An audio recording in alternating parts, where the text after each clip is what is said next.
I have always struggled to talk about Virginia Woolf's books. And before you misunderstand what I just said, let me explain why that happens. Virginia Woolf's writing is something that when I'm reading it, it speaks to me on many different levels.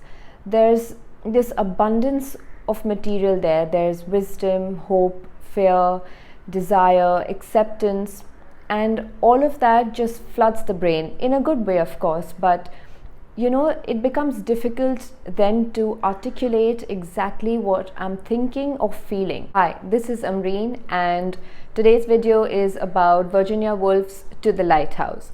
This book is what I would recommend anyone who wants to get to know how people, not only from different walks of life, but also those living in the same home, sharing the same blood, just do not connect.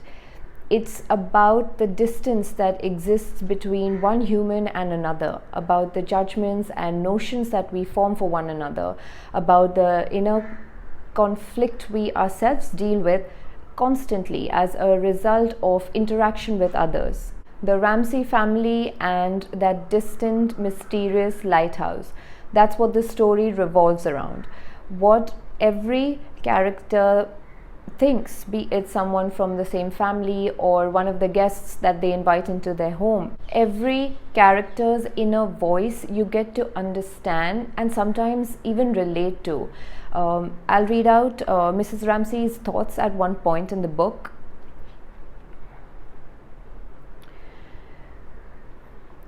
No, she thought, putting together some of the pictures he had cut out. A refrigerator, a mowing machine, a gentleman in evening dress. Children never forget. For this reason, it was so important what one said and what one did, and it was a relief when they went to bed. For now, she need not think about anybody. She could be herself, by herself. And that was what now she often felt the need of, to think. Well, not even to think, to be silent, to be alone. There's this melancholic sadness in the background that reminds you of its presence on each and every page. The relationship between the Ramsay couple and their children is not the most ideal. Even the relationship between husband and wife is very unusual, yet not so uncommon, and that's got to have an impact on every reader simply because we're all sailing in the same boat, more or less. We're all trying to figure out what relationships mean and how to conduct them. Your relationship with your father, your mother, brother, sister, husband, wife, friend, acquaintance, it's not limited. The second chapter out of the three is called Time Passes, and if you ask me, I think that best describes the essence of the book. We often talk about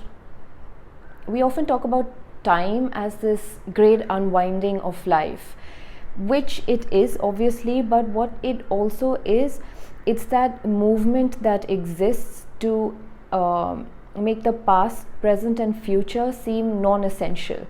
The passing of time in the book sort of destroys the fabric of each and every character in the book, yet allows each one of them to accept, if not heal.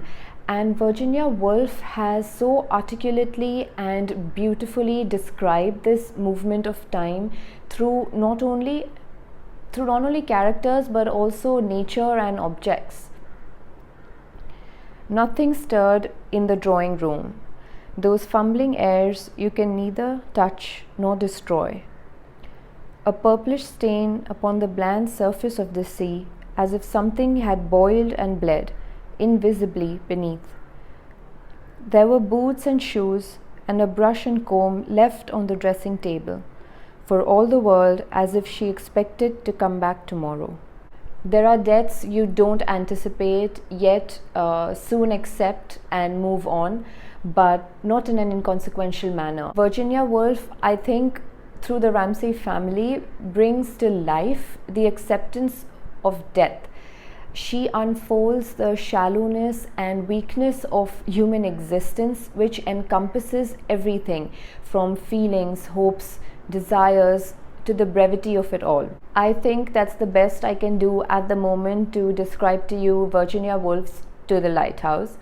Just so you know, I have also read and talked about another book of hers, A Room of One's Own. And my next Virginia Woolf read is definitely going to be Mrs. Dalloway, because that one's been on my TBR list for a very, very long time now. So anyway, thank you for watching and for supporting us on Instagram as well. Many of you have been on Spotify and heard some of our podcasts too. You have no idea how much my sister and I appreciate all the feedback and involvement that we get from readers. So we thank you once again and hope to see you as a part of our journey.